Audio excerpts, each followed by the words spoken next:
Bigyan ng lechon baka ito dito. Ay, oh, kaluoy sa Davao City na limtan.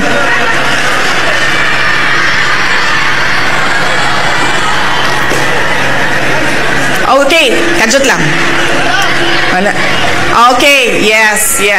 So, yes, I hear you. So, duha ka lechon baka sa Davao Occidental for the cheer. And then, tagsa ka lechon baka per contingent.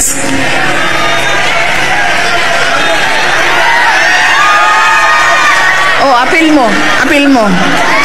Ayong kagool. Wala mang good mo ni cheer, mga officials o mga coaches.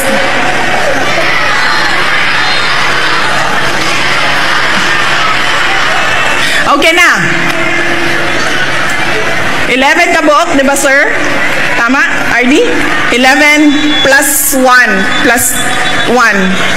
Officials, 12. So 13 plus 1, 14. Nangahadlok na ang mga baka, 14 ka baka ang gipangita.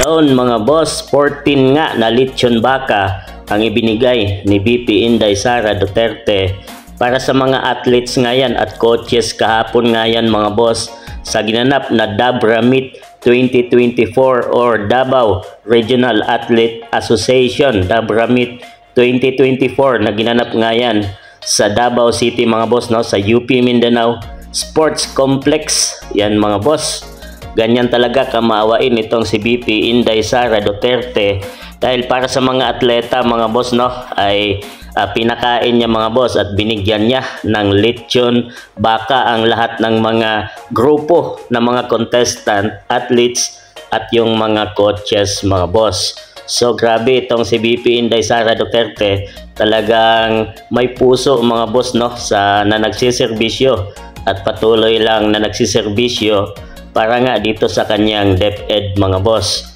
At kahit pa anong binabato ng mga kalaban sa kanya ay parang hindi na sasaktan itong si VP at tuloy-tuloy lang na ginagampanan ang kanyang trabaho mga boss bilang DepEd Secretary. So talagang nagbigay pa siya, nagpakain pa siya dito mga boss dahil alam niya ang feeling ng mga athletes at lalo na mainit ang panahon at nagugutom na ang mga ito mga boss. So, anong masabi nyo tungkol sa kabiitang loob ni VP Inday Sara Duterte mga boss?